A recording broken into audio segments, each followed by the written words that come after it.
Very nice to be here, and thank you for joining us. People want to come up closer. The unreserved seats are no longer reserved. But hell with them. Anyway, Jeff Sharlet and I actually go back some years. We did a radio gig in New Hampshire before the primary 10 days ago or so. And just to say, he's a visionary journalist. There's nobody, I can think of anybody remotely like him. He teaches journalism, among other things, at Dartmouth.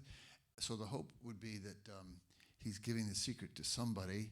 But his book, This Brilliant Darkness, is again a very one-off sort of affair. And I hope he's going to sort of take us through not some of the pictures, but some of these extraordinary stories.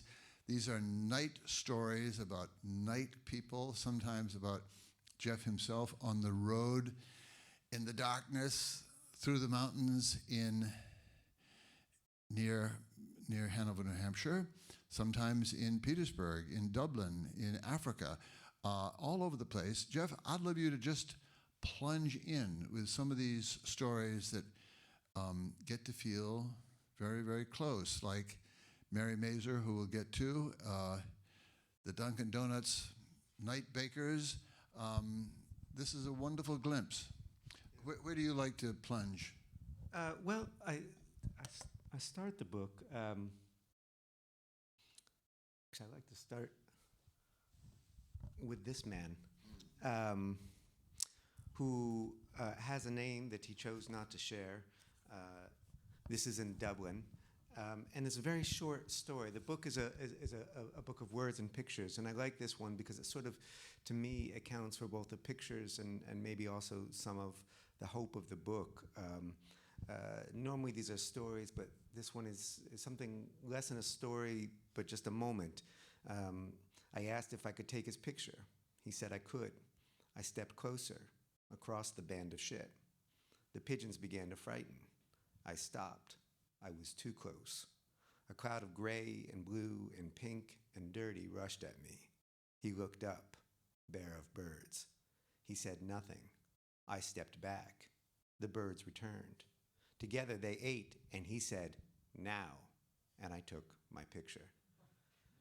And I like this. I like that he chooses the moment. There's a great 20th century street photographer, perhaps the greatest, Cartier-Bresson, had this idea of what he called the decisive moment. And in his telling, the photographer is a sort of artist genius who sees more than others can see and seizes and almost sort of takes captive this decisive moment.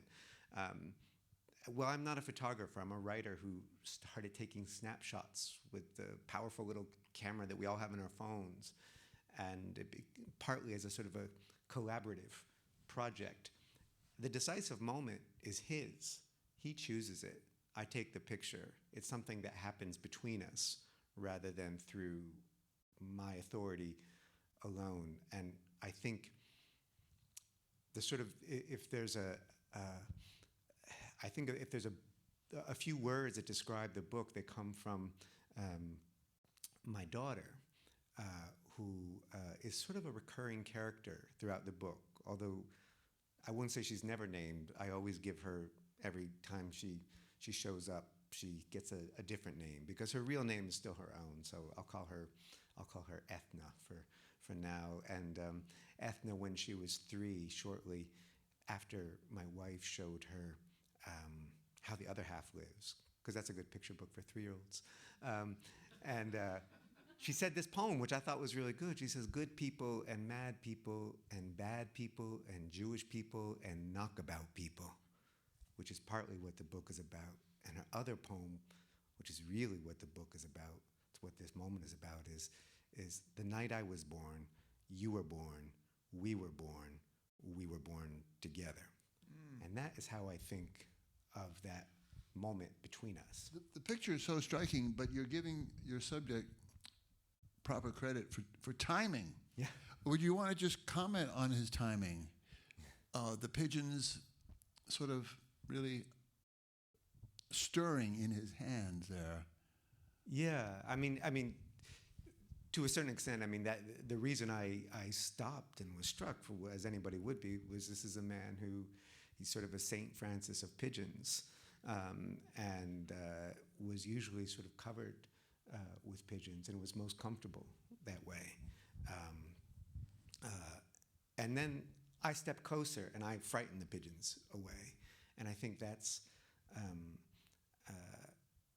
that's a sort of, in the way that's almost sort of the metaphor between my maybe traditional practice as a journalism, in which you are kind of, no matter what you want to do, you're kind of crudely stepping in, and the nature of the stories I was trying to tell in this book, which were more about coming alongside people and being alongside them, and whatever moment they were in. Try another. Let's see.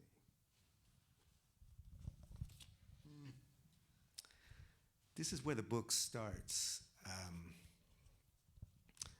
The book starts, the book is really 2 years of reporting, framed at the beginning by a heart attack that my father had. And I began driving back and forth across these mountains between us to take care of him. And at the same time, my own life as a reporter, I've been, for lack of a better term, an investigative journalist for many years. My own life as a journalist was starting to catch up with me, and I couldn't sleep anymore. I was insomniac. When I did sleep, I had nightmares, so I tried not to sleep, and I used all the usual substances and combinations thereof to achieve that. This was just one night. I was on deadline with a story up where I live. Well, it explains itself. The night shift is for me a luxury, the freedom to indulge my insomnia by writing at a Dunkin' Donuts, one of the only places open at midnight where I live, up north on the river between Vermont and New Hampshire. Lately, though, my insomnia doesn't feel like such a gift. Too much to think about. So click, click goes the camera, the phone, looking for other people's stories to fill the hours. This is Mike. He's 34. He's been a night baker for a year, and tonight is his last shift. Come 6 a.m., he says, no more uniform. He decided to start early. He says he's going to be a painter. What kind? Well, I'm painting a church. He means the walls. The new job started early, too. So I'm working like 80-hour days. He means weeks. He's tired. He doesn't like baking. Rotten pay, rotten hours, rotten work. You don't think. It's just repetition. Painting, you pay attention. You can't be afraid up there. The ladder, up high. I'm not afraid, he says. I can do anything. He says he could be a carpenter. But it hasn't happened, he says. Why does he bake? Couldn't get a job, he says. Works like that, he says. There are bad times. Everything's like that, he says. There are bad times. Who is the tear for? The tattoo by his right eye. For my son, he says, who died when he was 2 months old. So that's sort of where the book started. Up late, working on this magazine deadline, another story. I'd become familiar with the patterns of stories that we tell. I spent a lot of years, as you know, writing about various right-wing groups. And that night I was working on a story about, I think, the worst of them. They're called the men's rights activists. And always right-wing groups would be more interesting than their caricature. They did have ideas and so on. These guys were the first ones who were actually dumber than their caricature, and their caricature is very dumb. They were really just deep, profound misogyny. And I was burned out on telling that story. So instead, I ended up talking to Mike, and then one night baker after another. And then the book became, or it wasn't yet a book then, it became sort of Night Shift. And I was posting these on Instagram, and I remember I hashtagged it. I didn't really understand Instagram was then, and I hashtagged it Night Shift. And then I clicked on it. Who else is awake? Well, there's 800,000 people awake. And there's sort of, without endorsing the corporate behemoth of Instagram, I was intrigued by the sort of the small solidarity possible and the hashtag and the recognition that we might see each other that way. 800,000 night people where? On Instagram? Yes, when you hit the hashtag, you would be taken to, and there's actually sort of a section in the book about some of the people I encountered. I decided to write, I wanted to talk to some of these other people, night nurses and warehouse workers and cops, miners, lab techs. There's a whole genre of night shift pictures of people with really lousy jobs, and they take pictures of themselves getting high and maybe giving the finger to the camera and hoping their boss never sees this. This isn't the most well thought out rebellion, but it's a very moving one. And so I would write in their comments, can I call you and interview you about this? And I ended up talking to a number of these other night shift people through their pictures, but also, of course, really being on the night shift myself at home and as a reporter out in the world, talking to other people who were in that kind of darkened space. Next, keep going. Well, let's see. You immediately remind me, just basic journalism. When I started out, you had to do an overnight shift in the police headquarters for several months, and it was another world. Yeah. Making the rounds of the precincts at 4 o'clock in the morning before last edition kind of thing, but it was extraordinary and fun, interesting. Yeah. Well, this is actually a daylight picture. Oh boy. So Is Jared? Jared Miller, yeah, lives on Skid Row in Los Angeles, which is sort of, the book has two hearts, and one of them is a story of a man named Charlie Africa Kunang, who in 2015 was an unarmed, houseless man, a homeless man who was held down by police and killed with what's called a contact shot, which is point blank, is very close. Contact is muzzle against bone. They pressed the gun into his heart and killed him. And the strange and difficult small solidarities of hashtags and social media. One night, up late, couldn't sleep, I'm looking at Facebook, as I suppose we all do, and maybe a friend of a friend of a friend had been a bystander of this killing. And this was before it was news, before we knew what it was. It was just a video of this man being killed. And so I decided to go out to Skid Row. And what I was looking for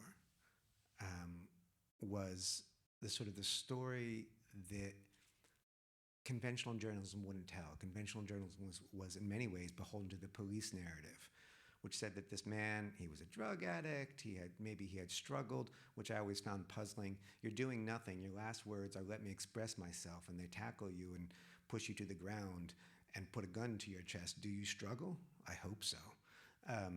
They had struggled. They said he had no name, he had no family, he had no history. And my idea was to go to Skid Row and first to tell the story through his neighbors. I did end up eventually learning his name, meeting his family, and a big part of the book is his history, his story. But there's also all these other, that's a longer story, and I'd like to share this one, Jared, because it's sort of a simpler piece of the book. My name is Jared, he says, like the subway guy. Jared's a spice pet. Spice is a name for a street drug. Jared's a spice pet, an aid in the most generous sense to the dealers on Spice Row, the north side of San Pedro between 5th and 6th, Skid Row, crack, heroin, meth, spice, $5, $10. Also Lucy's, $1 a cigarette.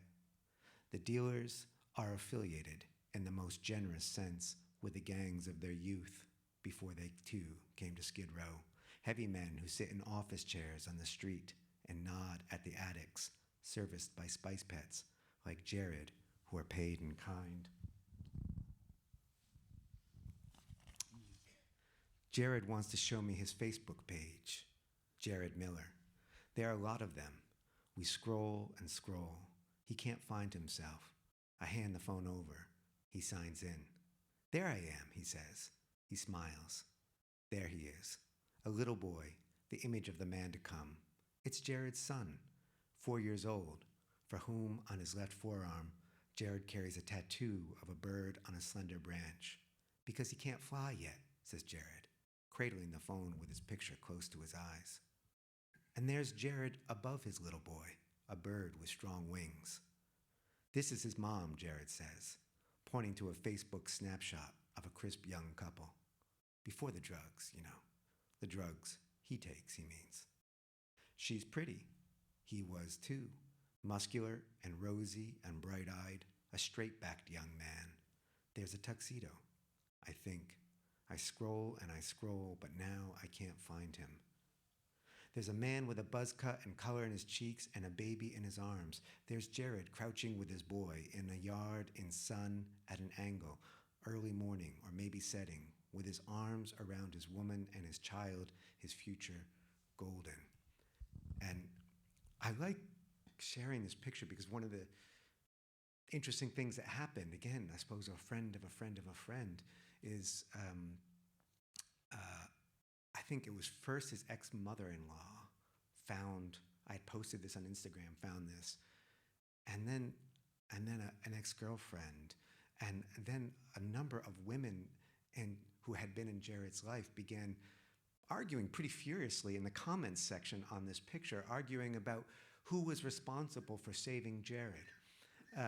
And through them, I got to know his mother, Tracy Anderson. And through these pictures, she got to encounter her son and reconnect with her son. And one day she called me with this sort of wonderful news, strange, wonderful news. Jared had been arrested. He'd been arrested many times. But he'd been arrested, and this time they'd offered him rehab. And even though the sentence would be much longer, he had chosen it. And I almost want to sort of just leave that story there, but the fact is that then 6 months later, Jared overdosed and died. And that's sort of, in some ways, how I think about this book, which I do think of as a hopeful book, in the sense that there was a chance. And we can think of a story like Jared's and think of it as a tragedy. And tragedy has this allure to it, right? Because tragedy gives us this illusion of inevitability.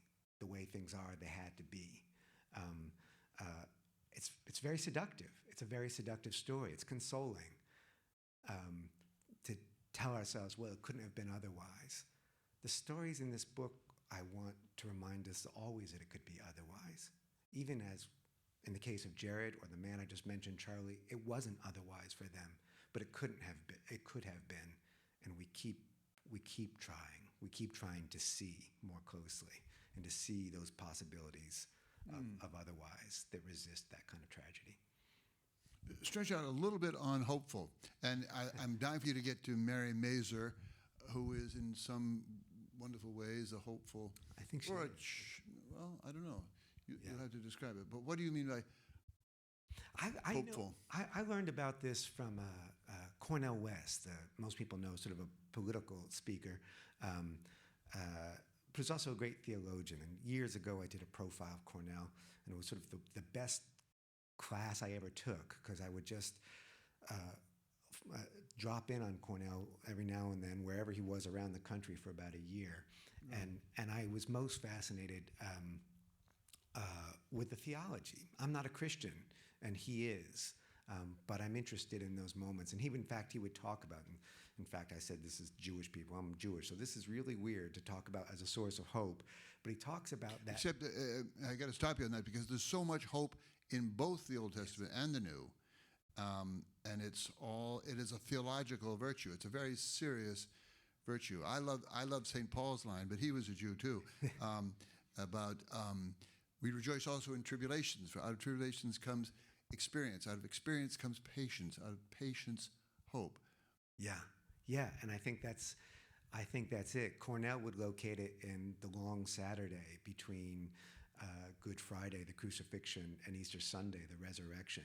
So imagine if you're not a Christian, let's all imagine we're early Christians, and here's this guy, and we think he's the Messiah, and this is fantastic. We finally got the story. Oh, wait a minute. Then he died. And there's no resurrection yet. You don't know that's coming. That long Saturday, Cornell would say that. He says, that long, dark Saturday. And he says, this was his idea of hope that I found very persuasive. Hope is not something that you do when you studied for an exam and you think you're going to do well. That's not hope. Those are odds. That's a chance. Hope is not even something many of us, I hope all of us here, hope for an upcoming election. But we don't actually have to hope. That's something we can go and work on, right? Hope, Cornell would say, was rooted in despair. To borrow the vernacular of a 12-step program in rock bottom, right? You have to recognize the very hard reality of that despair before you can find hope. And hope, which is without reason. Exactly. It can be faith, it can be Jewish, it can be Christian, it can be just something that we feel. Yeah. A few more of these. The photography is marvelous, Jeff. Well, thank you. Although I think what's important to me is that these are snapshots, all taken with a camera phone. And if it's a little gritty up here, that's because you can even see some of them were taken with iPhone 6. Some of them were taken with. You can see the quality difference. And I remember, after I'd been doing this for a while, I was talking to photographer friends. I remember I was actually sort of walking around Skid Row with a photographer named Peter Hugo, really magnificent South African photographer, and his camera is a $100,000 camera. So I wasn't asking if I should upgrade to that, but maybe something in between. And he'd say, no, you'd miss the point entirely. The pictures he takes, well, one, they're better, but also they're just a different story. The pictures he takes with his powerful camera and his tripod and setting up are very different than the pictures that you take when you just have this phone that's like a notepad, and that you can take out, and maybe if you sort of just stumble onto a moment that you weren't expecting. This is also Dublin. I'm being chased by a man on a bicycle. I know he's coming for me because he's shouting, "Hey, you, you!" I'm the only one in this stretch of the park, walking fast, but he's on a bicycle, standing on his pedals. Tight Dublin blue hoodie and paint-speckled jeans. "Stop," he shouts. I stop. He stops, straddles his bike. "You taking pictures of my house?" he says. "Oh, I was," I say. He cannot believe that I have confessed. "You were taking pictures of my house." I hold up my phone. "I'm a photographer," I say, half a lie. "You told my mom you fancy our telly." "Oh, I did." The older woman, who must be his mother, with a boy who might be his son, had arrived at their stoop just as I took this picture. "You fancy our telly?" she'd asked. "Yeah," I'd said. "No, I just like the way it glows through the window." She'd said, "Right." I'd said, "I'm sorry." She'd waved it away, or so I'd thought. I show her son the picture. He stares. "What's that about?" "I don't know," I say. "I'm a journalist. I walk around." He holds up a hand. He gets it. "Okay," he says. "You can't be too careful. A lot of Romanians around." He means those he also calls gypsies, Roma. He starts telling me about them. And this needs a caveat here. Everything he says about them is false. How they pretend to be beggars even as they live in mansions. How they pretend to be Muslims, to grift alms from those good people when they go to their Muslim churches on Friday. How they are neither Muslim nor Christian.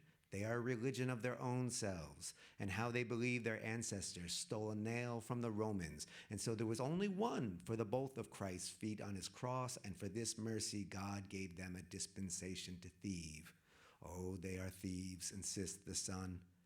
Drop the eye out of your head, he says. I can delete the picture, I offer. Nah, he says, I don't think you're Romanian. He laughs. Not much of a picture, though, is it? It's not, but the television, the one perhaps he had been watching when his mother walked in the door, with her tale of a Romanian who'd as much as confessed he would be coming back for their telly, and would you please go right now and give that fella a talking to and whatever else he may need. The telly glows. And so, yeah, that's sort of that's my answer to what's with these photographs. They are of the moment, and a different kind of decisive moment than Cartier-Bresson's. I'm dying to see Mary Mazur. Mary Mazur. So Mary is the heart of the book. Mary Mazur lives in Schenectady, New York, which is where my father's house was when I began those night drives over the mountains. And we had to move him out of his house. He couldn't stay there after his heart attack. And he had been a little bit of a hoarder before that. And so there was much, much to clear. And I would stay there and, amongst the ghosts of all the material possessions. And, I couldn't sleep. And so Schenectady's a beat-up town, a GE factory town. 40,000 employees at GE when I was born in 1972, and I think 4,000 as of a few years ago, so we're probably down from that. There's not much left open of any sort, but there's an all-night KFC, only it's not a KFC because that went out of business, and a halal chicken place moved in, and they kept the letters KFC, and so that's where I would sit sometimes at 2 a.m., and on that night that I met Mary Mazur, it was a cold night before Thanksgiving, and she was wheeling herself in her wheelchair down the main street. She was hoping to get to a Walmart much far beyond to buy herself a microwave in which she could cook a turkey for Thanksgiving. She was not likely to make it, and she did seem likely to freeze to death before she got there. She didn't have any winter clothes. And so I thought, I called an ambulance for her, but as I would come to understand, she experienced that as I called an ambulance on her. She didn't want to go. They took her away, and I had become complicit in that story. So I ended up finding her in this motel where she was living, paid for by social services, and she opened the door a crack, and she says, "What do you want?" And I make these sort of journalistic noises, just like I did with that Irishman. And she was about as everyone's dismissive of that. They've heard that story before. She asked for 3 forms of ID. I slide them through the crack in the door. She considers them for about half an hour and lets me in. And I will share a story from Mary.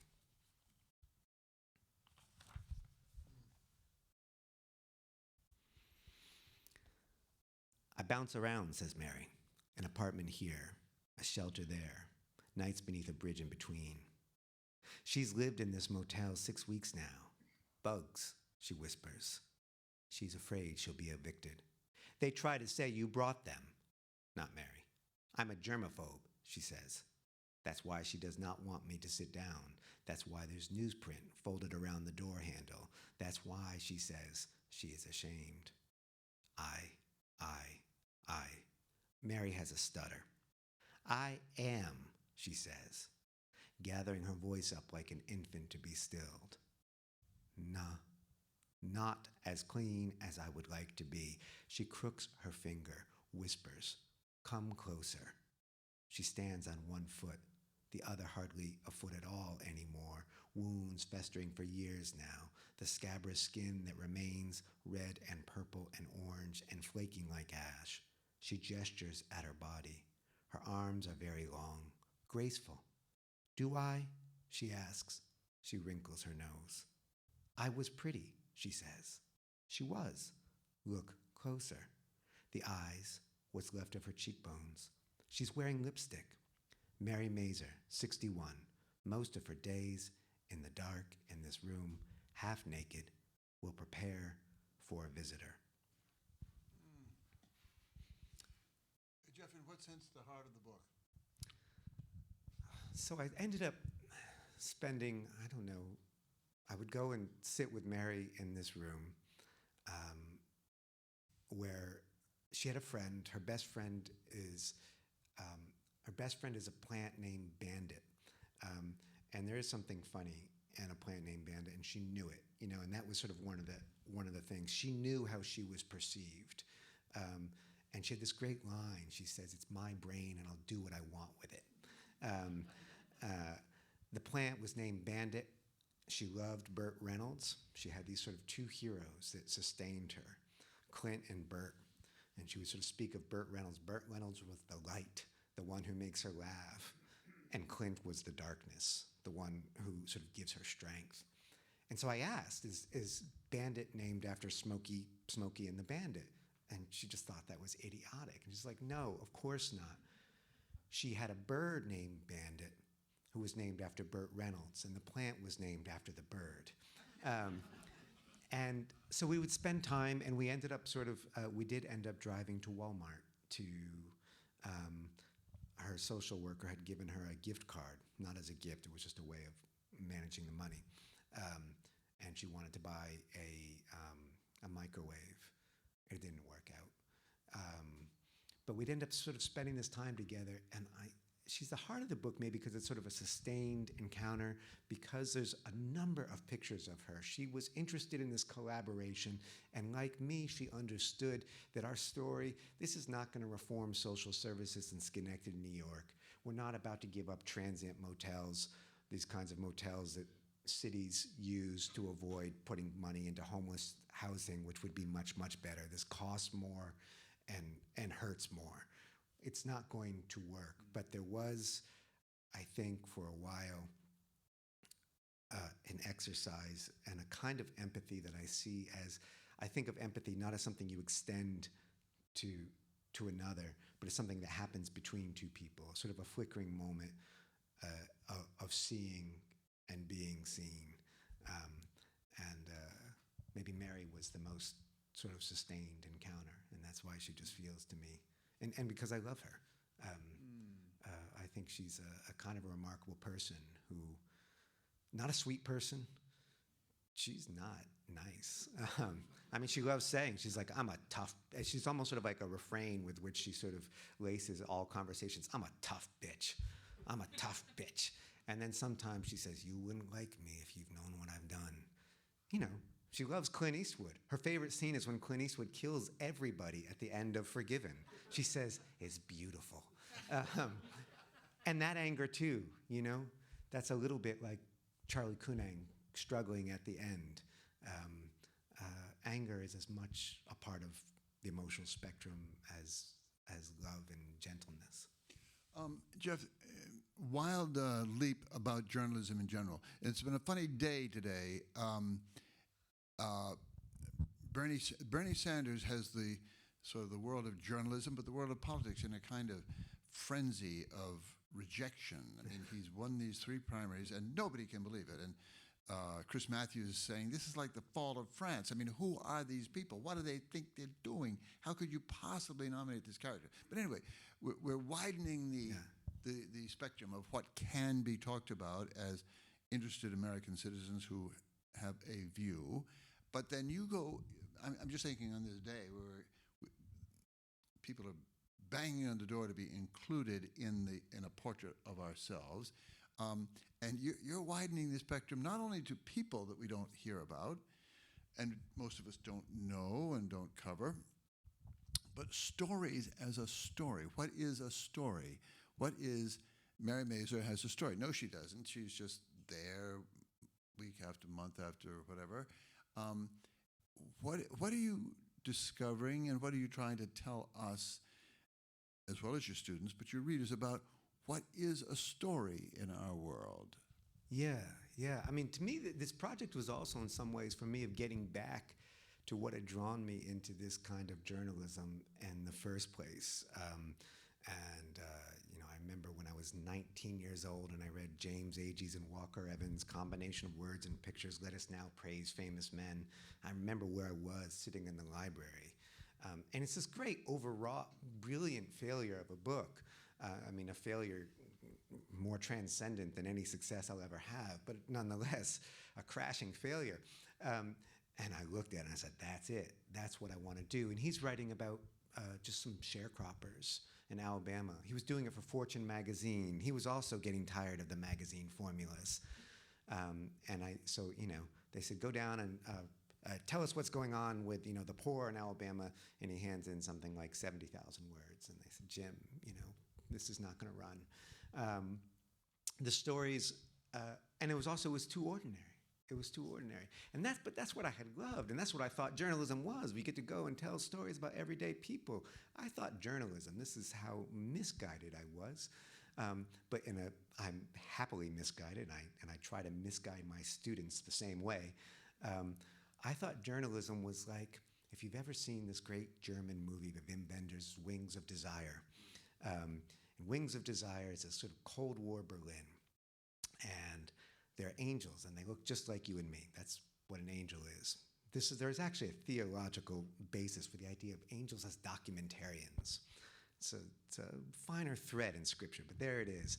These angels, they go around and they observe everyday people, everyday scenes, and they are struck by the beauty of them. And I don't just mean beauty because they're all kind of, they go to weddings and they tear up. The beauty of ordinary things, of people meandering, of people dying, and so on. And then they get together, and they have notebooks, just like a journalist, and they compare notes. And I thought, well, that must be what journalism is, and that's what I want to do.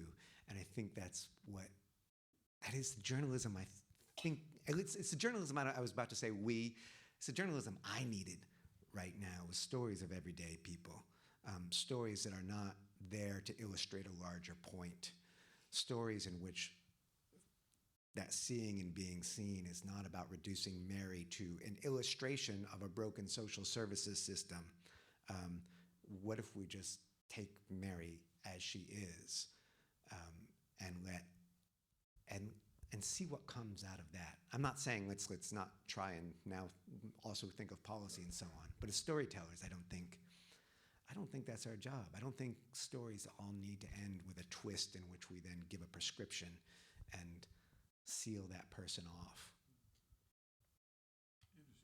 Where do you locate them in time? Are you trying to leave us with a portrait of early 21st century America, or not?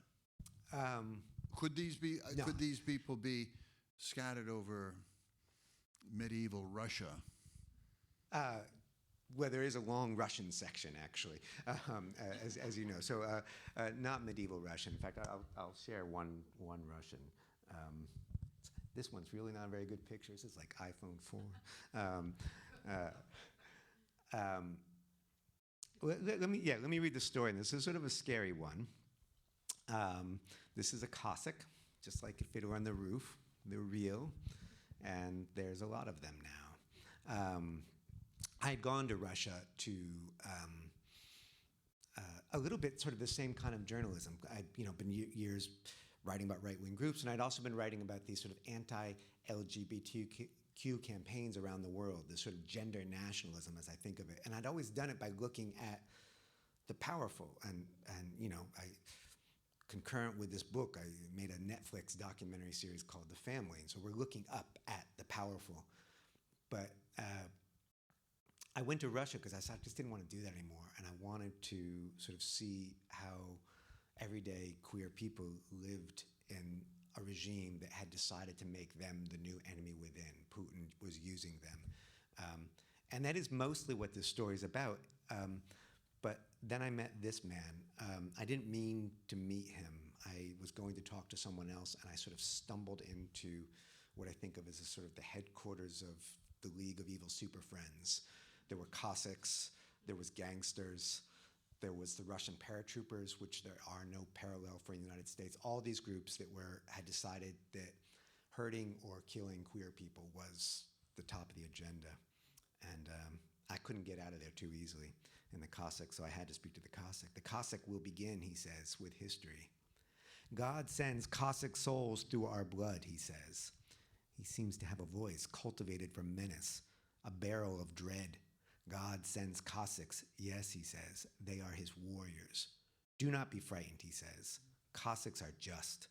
For instance, we will not rape Muslim women, he says, for it would be unjust to the half-Cossack child born damned by Muslim blood. And we are creative, he says. We are famous for our humor. For instance, by rights, homosexuals should be slaughtered. This, he says, is tradition. He recounts some of the ways Cossacks murder homosexuals. Of course, he explains, I cannot say this officially. He cracks his first smile. But there is something he can speak of. Shit, the medium of Cossack humor. He says, they like to put their cocks in the ass, so we put the shit on their cocks for them. We smear them. He chortles, waits for me to laugh, glares. Do I not think this is funny? I try to change the subject. Tell me about your outfit, I say brightly. He shows me his whip, weighted with a sharp lead block at the end. He puts its thick wooden grip in my hand. Feel, he says. He unsheathes a wide black blade as long as my forearm. He says nothing about the handgun at his side. What kind of gun is that, I ask. A good one, he says. He releases the clip to show me that it's loaded. He pushes the clip back in. He points the gun at me. Very casual, just in my direction. Cossack humor. Do I not think this is funny? I lift my notebook off the table. It's time for me to go. He reaches across to thump it down. Pishi, he says. Right. So when you sort of said, where do I locate these in time? I mean, here is a man who's dressed like a reenactor of the 19th century, except this is now. Right. I don't think of these stories as, a snapshot of a sociological moment, so much really as in some ways a personal one. The book was originally subtitled A Memoir of Other People's Lives, and I think of this as journalists. When I go and I spend time with Mary, what did I do that month? That was, how did I spend my days, if I want to account for it? And that was with Mary. And so the book is sort of framed with my father's heart attack, and then at the end, my own. Just as I was writing what I thought was the very last sentence of the book. I mean, it was very literal. This is not sort of like a generalization. I wrote that, and you never know what the last sentence of the book was, but that's it. That's perfect. Pushed myself back from the table, and at age 44, I had a heart attack, which had the only upside of giving the book sort of a nice symmetrical structure. And I'm not kidding. I actually thought of that at the time. So, if I make it through this, wow. I want to leave a little time for questions, but I just want to ask, are you teaching this kind of journalism, Jeff? Is that part of your mission? I think I'm always teaching the kind of, I can't, let's move. I'm thinking of your Dartmouth classes. Yeah, I just want to get rid of that Cossack looming over my shoulder. We're going, that's better, yeah. Actually, let's do this. This is pretty. That's nice. That's nice. That's a field, that's also a character in the book, a field by my house to which I return throughout the book. It's atop a winding stretch of road called the Crooked Mile, which if you're working on a film noir or anything like that, you can take that title, the Crooked Mile. Isn't that great? It's actually called the Crooked Mile. And it's a place to which I would go sort of after my heart attack, and a place I would go to recover. And when I think of, do I teach this kind of journalism, the kind of journalism where we are attentive to everyday people, the kind of journalism where we don't separate that from our own experience. Sometimes I think young writers worry about this. Well, I don't want to take somebody's time. You can't. It's not yours. It's theirs. They can share it with you if they choose. No one is required to speak with you. There's a phrase that you sometimes hear in social justice journalism, the voice for the voiceless. I hate it. Nobody in this book is voiceless. They shared their voices with me. There's sometimes people say, I am telling nobly, I am telling other people's stories. I couldn't if I wanted to. Mary's story is her own. I can tell my story about my time with her. First person doesn't mean all has to be sort of gonzo, super first person, but the kind of journalism that I want us to do, I guess, is to take account of that togetherness, right? You're in that space with that person, whoever it is that you're writing about. and they're in that space with you, and they've made this decision to share this life with you. So I teach that. And yes, I also do ask students to take pictures. I'm fascinated by the great leap in visual literacy, which we are undertaking right now as we all learn how to take pictures. You're a wonderfully patient audience, and I know you're listening too. Who has a question, a thought in condensed form for Jeff? Please. Please. Hi, my name's Steve Prothero. I teach in the religion department here, and I teach Jeff's writing. So I'm delighted to be here to hear what you're doing. I have a question about the genre, Jeff. Obviously it's short form, right? As opposed to you're best known for long form journalism. But I'm really taken by they all feel like prose poems. It feels like poetry to me, and very clipped sentences. Sometimes 2 words, not infrequently 2 words, and so different from getting up the kind of momentum that you would get up in a long form piece about Trump's followers that you published in the New York Times Magazine in 2016. So I'm just curious about what brought you there. Was it just a matter of you only have a few hundred words, so you might need sentences with only 2, or were you just sort of feeling more like a poet than like a long form writer? I'm just curious about the genre jump. Thank you, Steve, and Steve Prothero, a great writer himself.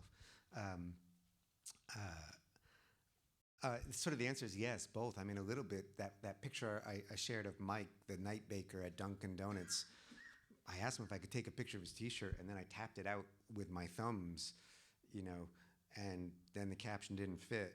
You have 2,200 characters, just about 350 words, and so I'm trying to sort of, what can I cut? And so it became this great lesson and concision. But then as I was going on, and I think it was also a little bit of, I think of, like implicit in what I'm saying is a critique of journalism, but I got plenty of critiques. The critique of sort of the literary, to which I can succumb as well, in the sense of the temptation toward the lyrical sentence, the ability to write pretty, which becomes its own kind of armor and a way of holding a subject at bay. And sometimes the short and the simple sentence is a way of coming closer, and I became more and more attracted to that, so that even when I had a book and I was not constrained by that space, I was intrigued by those sentences. And when a sentence has to loop and wind long, I let it. But otherwise, I want to get close. I want to see what happens when we just simply juxtapose a few facts. And that to me is so much of poetry. When I teach my students, I say the closest kin to the kind of documentary journalism I do and that we want to try and do is not fiction, it's not prose, it's poetry. It's that condensation. I'm going to try and tell a true story as precisely and concisely as I can. Thank you. Hey, Jeff. Good to see you. Hello, Joe. Thank you for sharing your stories with us tonight. This is a beautiful. The imagery is amazing, and the stories are incredible. My question is, I love your story about the family in Dublin that all become complicit in the photograph in a sense because they all step behind the camera at one point to see what you're up to. And I wonder about your other subjects and, if there was any point where they also wanted to see what you were up to and see what you were shooting, and if there's been also a response to this work from any of the people that are featured here. Yeah, and there's sort of actually there's a rhythm through. So the book is this collection of short pieces, but the great joy and pleasure of working like this is, it was like a deck of cards. And a friend of mine, a wonderful writer named Peter Manceau, says these are sort of like Catholic prayer cards. There's an image and a text, and you could sort of shuffle them. And which saint do you want, and what order? But there is a structure to it, and sort of laced throughout it are these moments where people, like the man with the pigeons, tell me how to take a photograph, or another woman who scrolls through the photographs and says, that one. And say that. I said, oh, that one, the eyes. You could really see her astonishing eyes. And she says, the eyes. That's what she wanted. So some people were, and then of course there's other people who don't really care. And you would try and show them, and you're all excited to show them your pictures, and like, what's wrong with you? But I have had the most pleasurable experience actually is I just presented this work on Skid Row, and Charlie's not there, and Jared's not there because they're no longer alive. But a lot of the other people who are part of that story, the men and women, came out, and to be honest, I was really not sure how they would feel. And they recognized themselves, and they recognized themselves in a jagged way, which I think was good. They recognized. So you don't mean literally? And do they know Jared or Charlie? Oh yeah. No. These were the people who were right there at the killing. I mean, these were the neighbors. They knew Jared and Charlie. They recognized themselves in the sense, I think it was interesting, maybe because of their experience with powerlessness, they understood more than some others that what you can tell is your story, that this was my story of our encounter. And they were pleased by what I had seen. They did not confuse it for the story they would tell of their own lives. They said, this is your story, Jeff. I'm pleased by this story of what you have seen of that space between us. So that, I think that was good. The Cossack has not been in touch. There's another man, actually, another very violent Russian who has seen the work, and I met him after he had shot a gay activist in the eye, for which he never did prison. And this was some years ago, for a couple years after that, every now and then he would send me, I guess, his own words and pictures, experiments. Maybe he liked what I was doing, and he'd send me, it's horrible, pictures of dead cats. And I don't speak Russian, so I don't know what the text was. I don't think it was friendly. Maybe one more, please. Well, two more. Jeff, in touching with your story of the Cossack experience, and when I was reading that, it was just this sharp pain of fear in my chest, and in part because your family. But I also had a little bit of that when you started your opening to Charlie's story, and I thought, is this Jeff's experience? And then a paragraph or two later, I realized, oh no, it's Charlie. Yeah. That's Charlie's mind talking. But it was scary, and I'm wondering, were there other instances in these stories that you have shared with these people that you had that fear of being in danger? Did you have that same kind of fear like you did in Russia, or was it less, or was it just different? Yeah. I mean, in Charlie, so it's not in the book because it didn't fit. I remember there was one, Charlie Kunang in Skid Row. I remember one time I was sitting, I don't know, it was like 3 or 4 in the morning. I was sitting with some people in the street, and across the street, the LAPD. It's a very different kind of policing than you might see. There was about 10 cops, and they were there, big crisis, a man was drinking a beer. And they had him spread eagled against the wall. And so, I thought I'd do some journalism. And I walked across the street, and they said, hey, what are you doing? I said, oh, no, I'm a reporter. Wrong answer. They just grabbed me, slammed me against the wall. And I said, I'm a reporter. And they said, yeah, no, you're a jaywalker. And they did not arrest me. I guess I got off light. They gave me a $300 ticket for jaywalking. But they held me against the wall and did this whole kind of thing. And it was a little bit alarming. There's other times in Skid Row, the cops would say, you can't walk around Skid Row. It's too dangerous. It's too dangerous. It's not, actually. It's dangerous if you are involved in the drug business, but if you're not, it's not dangerous at all. But there were moments throughout that I would be scared, and there was a chapter that I took out of the book that gave it its original title, The Darkness Show, which was my daughter's title. After I came back in November 2015, I was in Paris doing a story, and I had an apartment to stay at that was across from the Bataclan Theater, where the night I was there, I think 89 people were killed in the terror attacks of 2015. And I was in the midst of it, and there was a Dartmouth student of mine who was sort of caught in the midst of it, so I went out to try and find her, and she was locked down in a bar and so on. And I was sort of adrenalized by the whole thing until I got this student, and I was there also with a fine art photographer, not a journalist photographer. This was not her scene. And they were both really scared by all the people with guns. And it suddenly broke through to me.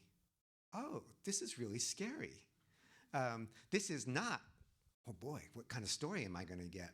And I recognized that I think I'd had that fear in me all along.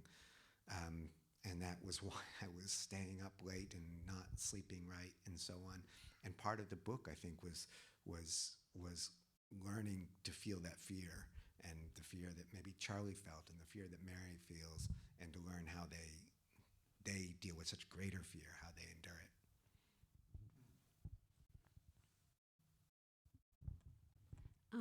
I read The Family and I thought it was just wonderful. Thank you. Your storytelling is amazing. And talk about fear. I mean, you were embedded in this Yeah. group, and I would imagine that had many fearful moments. Yeah. But you were also, I guess, working on the Netflix documentary Yeah. around the time. I don't know what the chronology was, but it was within the last 5 years, I'm Yeah, assuming? yeah.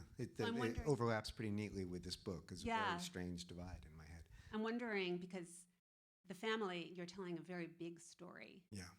with many different levels. And here, it seems to me, I haven't read your book yet, but you're telling a lot of smaller stories that are linked together. Yeah. But at any rate, I'm just wondering how that was for you to be moving from one to, from I'm assuming working on Brilliant Darkness, Yeah.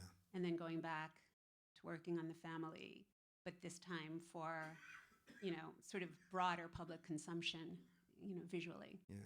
So the story of the family, it's about the oldest and pretty arguably most influential Christian conservative organization in Washington, with a very unorthodox and disturbing theology, and that believes not in sort of converting the masses. This is not sort of televangelists and so on, but believes that God gave them a special mission only to reach out to elites, whom they call chosen people. So Mike Pence is a member, to give you a sense, a long time sort of Mike Pence. Jeff Sessions was, kind of the Trump administration is a who's who. Trump, of course, is not. He's got his own religion.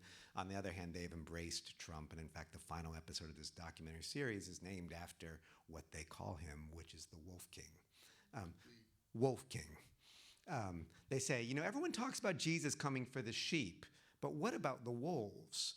And what if you go to the wolves in the wolf pack, and you go to the strongest wolf and you say, I come to represent a higher power, this greater king.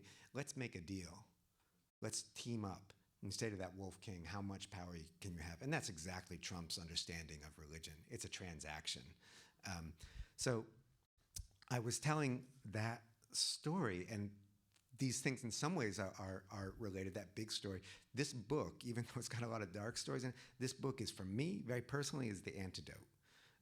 And I think in terms of the politics of small stories of everyday people, because you can look at a really large story like that and of a powerful group, and people say, what can we do about them? And I usually say, oh, well, probably nothing. I mean, you can hold your politicians accountable. I'm very pleased that after our Netflix series, Amy Klobuchar, who used to go to their events, dropped out from their events. So whatever else, if she's not your candidate, good for her for responding to journalism. But there's a sense of helplessness, and I think, and a temptation to think we have to act on this broad scale. But to me, the antidote is a sort of, I can act on a small scale. I can see Mary. I can make my own self vulnerable to Mary. That's also doing democracy, right? The kind of democracy of everyday life. And I think that's the way in which those things are are connected, that these small stories, the politics of the small stories, are the hope that we can hold on to when we're faced with just the broad terror of the political moment. Jeff, thank you. Thank you, Chris. Thank you. Thank you all, please.